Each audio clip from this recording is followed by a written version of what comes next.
गुरु भगवान के शुक्राने हैं।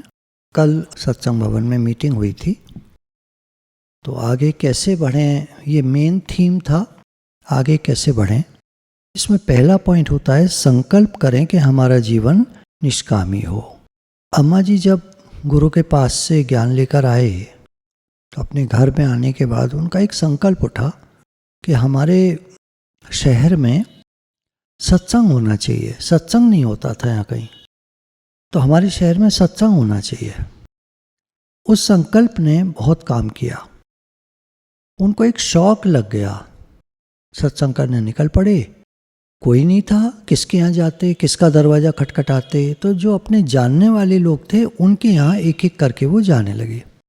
अब वहाँ जाते तो एक दिन तो लोग सुन लेते थे, फर्स्ट डे कोई आया है तो हर एक कोई अटेंड कर लेता है। अब अगर कोई अच्छी लगती है तो कोई बार बार अटेंड करेगा, नहीं अच्छी लगती तो वो नहीं अटेंड करना चाहेगा।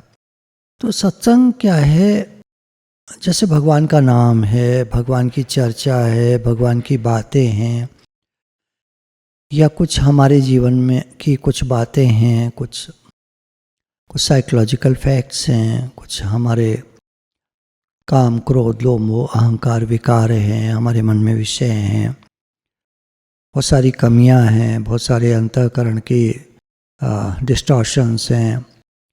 हर एक कोई उनके बारे में सुनना नहीं चाहता, कमियां सब में होती हैं। तो अब उनको बार बार जाकर के सुनाना, तो वो लोग फिर मतलब इधर उधर हो जाते थे। तो अम्मा जी समझ जाते थे, तो फिर किसी दूसरे के घर करते करते करते करते साल डेढ़ साल लग गया। तो थोड़ा सा सत्संग बना, घर में शुरू करा। तो उनका एक संकल्प और रहता था, गुरु का सानिध्य, सत्संग हो और गुरु का सानिध्य मिले। तो बार बार गुरु जी के पास जाया करते थे, वहाँ रहकर आते थे। जितना समय वो रह सकते थे वो रहकर आते थे, ज्ञान अर्जन करते थे, ज्ञान सुनते थे, जीवन में अप्लाई करते थे, सबको बताते थे। तो ये संकल्प होते, सबसे पहले जो है हम आगे कैसे बढ़े में पॉइंट आएगा।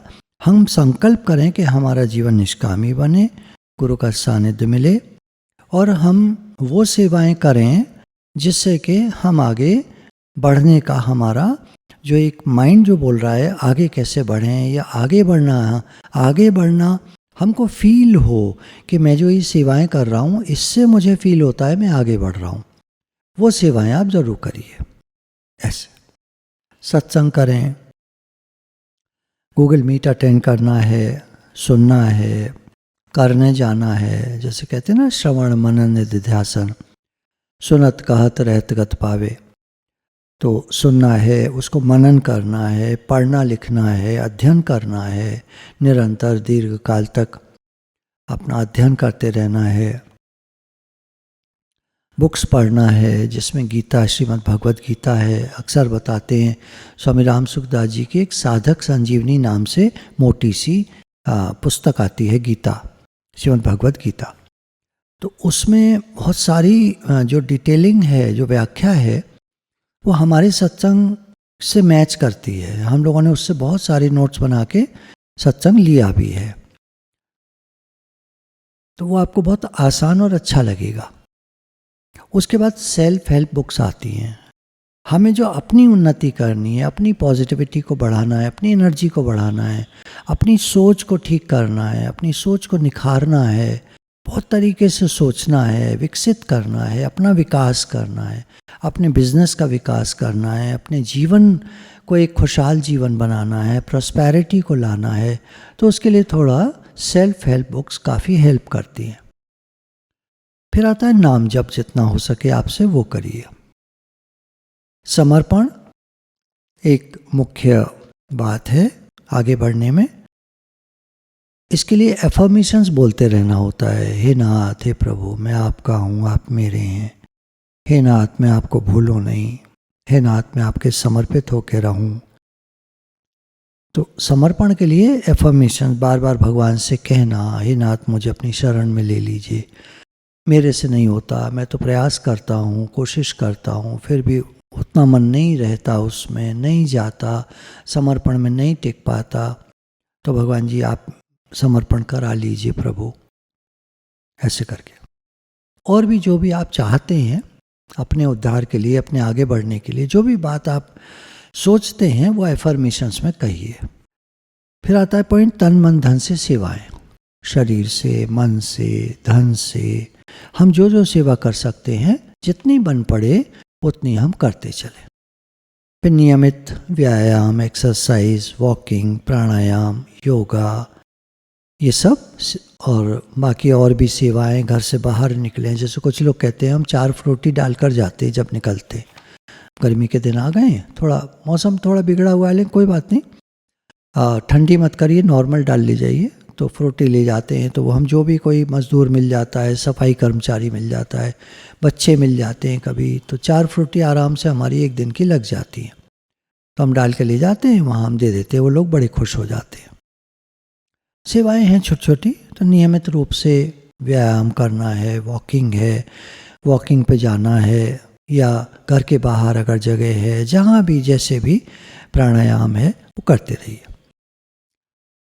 फिर एक बात चलती रहती है कि अपने कंफर्ट जोन से तो हमको बाहर आना होगा। जो लोग बिजनेस करने भी जाते हैं तो अपने कंफर्ट जोन को छोड़कर ही जाते हैं, नहीं तो बढ़िया नहीं चल पाएगा बिजनेस। अगर पूरा पुरुषार्थ नहीं डालेंगे, पूरी मेहनत नहीं डालेंगे, तो उतना बढ़िया नहीं चल पाएगा। तो उसके लिए हमको अपने कंफर्ट जोन से बाहर निकलना होता है। ऐसी सत्संग के लिए भी हमारे गुरु कहते हैं, दादा भगवान तो यहाँ तक कहते थे कि तुम अगर दिल्ली में हो और मद्रास में तुम्हें कोई खबर मिलती है, कोई बहुत बीमार है और कह रहा है मुझे सत्संग मिले, तो तुम फ्लाइट लेकर बाई एरोप्लेन जाओ अपना खर्चा करके, और वहाँ जाके उसको सत्संग सुनाओ जब तक वो सुनने की इच्छा रखे। और जब वो कहे अब ठीक है, बस हो गया, बस मैं अब ठीक हूँ, तो फिर आप चले आओ वापस। चाहे 1 दिन लगे, 2 दिन लगे, 4 दिन लगे, अपने दिन भी लगाओ, मतलब समय भी लगाओ, पैसा भी लगाओ, तन मन धन सबकी कुर्बानी है। ये कहते थे हमारे दादा भगवान। अपने कंफर्ट जोन से बाहर निकलना होता है। दादा भगवान का कोई कंफर्ट जोन नहीं था।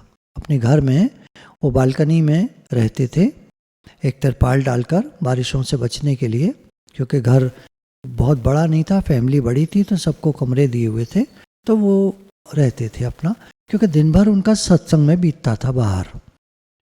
रात को आकर सोना होता था, या दिन में कुछ और, जैसे आज कोई काम नहीं है तो पढ़ना है, वहाँ बैठकर अपना पढ़ते रहते थे। सत्संग के दायरे में जो भी सेवाएं होती हैं उसके लिए शौक, जुनून जगाना। देखिए कोई आजकल देखते हैं बच्चे आने लगे हैं सत्संग में संडे को, तो पंगत बैठी होती है, लोग बैठे होते हैं, करीब 20-30 लोग एक बार में बैठे होते हैं, और वो उनको पूड़ियाँ सर्व करते रहते हैं, करते 1-1 घंटा 1.5 घंटा सर्व करते रहते हैं। कुछ लोगों को कहेंगे ज़रा सर्विंग कर दो, तो एक बार आएंगे सर्व करके और भाग लेंगे। इधर भी कभी मैं उठता हूँ सर्विंग के लिए, तो फिर पूरा मैं 20 मिनट, 30 मिनट, 40 मिनट तक सर्व करता ही रहता हूँ सबको। तो एक शौक होता है, ये हमें सेवा करनी है, ये एक शौक होता है। हाँ, अगर हम बचते हैं सेवाओं से तो फिर आगे बढ़ने की बात तो फिर रह जाती है। अच्छा, अब अन्य सेवाओं में अगर हम देखें, लोगों ने बहुत सारे पॉइंट्स लिख कर दिए थे, उसी में से मैंने उतारा है। दुखी व्यक्ति से बात करना, ज्ञान सुनाना, भजन गाना, उस व्यक्ति के जो बीमार है, दुखी है, तकलीफ में है, उसके साथ सेवा कार्य करा देना। यदि बीमार है तो उसकी हेल्प कर देना, डॉक्टर को दिखा देना, दवाई ला देना, ये एक प्रकार की है। अब अपने घर में सेवा, अपने घर में जो सेवा आती है उसको प्रेम पूर्वक करना। अपने घर के चारों तरफ भी ध्यान रखना कि किसी को आवश्यकता हो तो उसकी हेल्प कर दें। घर के चारों तरफ जो लोग हैं, बस्ती है, मोहल्ला है, वहाँ भी थोड़ा ध्यान रखना चाहिए, थोड़ा जितना आप कर सकें। फिर अपने सेवाधारियों का ध्यान रखना। घर में मेड आती है, बर्तन वाली आती है, कपड़े वाली आती है, जो भी आती है, झाड़ू पोछे वाली आती है, जो भी कोई है, तो उनका ध्यान रखना। उनकी पे, उनकी तनख्वाह फर्स्ट को ही दे देना, बहुत अच्छा रहता है, वो बहुत खुश होते हैं। यहाँ तो 1 तारीख को ही तनख्वाह मिल जाती है, तो खुशी देते हैं हम, छोटी छोटी बातों से हम खुशियाँ देते हैं। कुछ लोग कहते हैं हम इसलिए 10 तारीख को देते हैं कहीं ये छोड़ के ना भाग जाए बीच में। देखिए, अगर आप प्रेम से रखते हैं किसी को, तनख्वाह अच्छी देते हैं जो मार्केट रेट है, मान लीजिए एक मेड का रेट 4,000 रुपये महीने का चल रहा है और आप पूरे 4,000 देते हैं, उसको प्रेम से रखते हैं, उसको समय पर कभी चाय भी पिलाते हैं, कभी कभी उसको भूखी होती है, व्रत है उसका, तो दूध भी दे देते हैं, उसको फल दे देते हैं। आप प्रेम से रखते हैं तो छोड़कर नहीं जाएगी आपको। फिर सारे शिविर में आप सहयोग देते हैं, बहुत शुक्राने हैं आप सभी के, तन मन धन से शिविर में सहयोग देते हैं, ये तो आप करते ही हैं, बहुत अच्छी बात है, ये सेवाओं के अंतर्गत है। फिर आता है सत्संग की सेवाओं में, एक सेवा आती है मैसेजेस को फॉरवर्ड करना।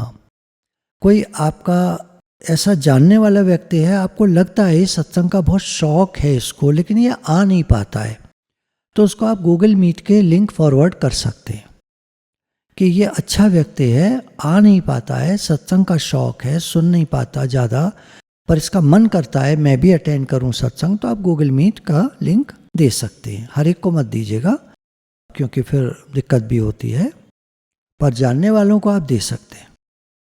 ऐसा नेगेटिव भाव कभी नहीं रखना चाहिए कि मैसेजेस इनको क्यों फॉरवर्ड करें, तो पढ़ेंगे ही नहीं, इनको क्या फॉरवर्ड करना, ऐसा आप मत सोचो। आप अपने जानने वालों को फॉरवर्ड कर दीजिए, हो सकता है उनके कमेंट्स आ जाएं कुछ। अगर आपको लगे कि नहीं इनको ठीक नहीं लग रहा है, आप मुझे क्यों भेजते हो ये सब, तो फिर मत भेजिए। फिर शुक्राना मानने की आदत डालना, ये भी एक बहुत बड़ी सेवा है। भगवान ने हमें सब कुछ दिया है, हम उनका थैंक यू नहीं बोलते, शुक्राना नहीं बोलते, तो अच्छी बात नहीं है। गुरु जी से हमको ज्ञान मिलता है तो हम गुरु जी के शुक्राने बोलते हैं, तो अच्छा लगता है। हम भगवान ने हमको सब कुछ दिया है, हम उनके शुक्राने बोलते हैं, तो उनको अवश्य अच्छा लगता होगा। फिर सेवाओं में एक बहुत बड़ी सेवा है, हम एक सच्चा इंसान बने, एक ईमानदार, वफादार, समय का सदुपयोग करने वाला, डिसिप्लिन्ड व्यक्ति, अनुशासन वाला। अनुशासन वाला व्यक्ति हर एक को अच्छा लगता है। हमारे बच्चे जब अनुशासन में होते हैं हमको बहुत प्यारे लगते हैं। बदतमीज़ बच्चा किसी को अच्छा नहीं लगता। कहने को अपना बच्चा है, प्यार तो होता ही है उससे, लेकिन वो बात नहीं आती। अगर वही बच्चा डिसिप्लिन में हो तो कितना अच्छा लगता है। तो हम एक डिसिप्लिन्ड व्यक्ति बने, हमको देखकर जो देखने वाले हैं वो भी सुधरेंगे जरूर। तो एक सच्चा इंसान बनना, एक ईमानदार, एक लॉयल, वफादार। हम सबको लॉयल्टी पसंद है, हम सबको लॉयल लोग चाहिए, हम सबको वो लोग चाहिए जो वफादार हैं। और हम खुद कैसे हैं? फिर हम सब चाहते हैं समय का सदुपयोग हो, तो हम भी समय को व्यर्थ न गंवाएं। एक और पॉइंट लोगों ने पकड़ी कल कि किसी से भी बेकार का कंपटीशन ना करें। ये बढ़ रहा है तो मैं भी उधर बढ़ूं, बिजनेस कर रहा है, इसका ज़्यादा अच्छा चल रहा है, मैं भी यही बिजनेस करूं। एक कहावत है, नाच न जाने आंगन टेढ़ा, तो या नौमन तेल होगा तब राधा नाचेगी, या मैं भी करके दिखा सकता हूं। तो दिखा सकता हूं, किसको दिखाना है? हमको अपने लिए करना है, अपनी खुशी के लिए करना है। जो काम हमको आता है, भगवान ने गीता में कहा है, नए काम की शुरुआत न करना। अगर आपका पुराना काम अच्छा चल रहा है और आप सेटिस्फाइड हैं, तो किसी को देखकर होड़ लगाकर नया काम अगर आप स्टार्ट करते हो तो ज़्यादा उम्मीद नहीं है कि वो बहुत अच्छा चल पाएगा। हो सकता है चल भी जाए, पर चांसेस कम ही होते हैं। तो इसलिए किसी से बेकार के लिए कंपटीशन नहीं करना चाहिए। अपने से कंपटीशन करें, अपने को 1% डेली इम्प्रूव करते जाएं। फिर ईगो को हटाते जाएं, अहंकार को हटाते जाएं, सॉरी बोलना सीखें। गलती हो जाए तो सॉरी बोलने में क्या जाता है, क्या हो गया? कोई छोटे नहीं हो जाओगे आप दूसरे की नज़रों में, बल्कि उसको और अच्छा लगेगा। हो सकता है आपको ऐसा शो हो कि मैंने सॉरी बोला तो वो तो और अकड़ गया। अकड़ जान दो, उसकी अकड़ प्रकृति ढीली कर देगी। स्वामी विवेकानंद इस बात को कहते थे कि तुम अगर अकड़ोगे तो प्रकृति तुम्हारी गर्दन दबोच देगी और तुम्हारी मुट्ठी खुल जाएगी, अर्थात तुम ढीले पड़ जाओगे। अकड़ को ढीला करना प्रकृति का काम होता है, हमारा नहीं। भगवान अच्छे अच्छों के अकड़ को ठीक कर देते।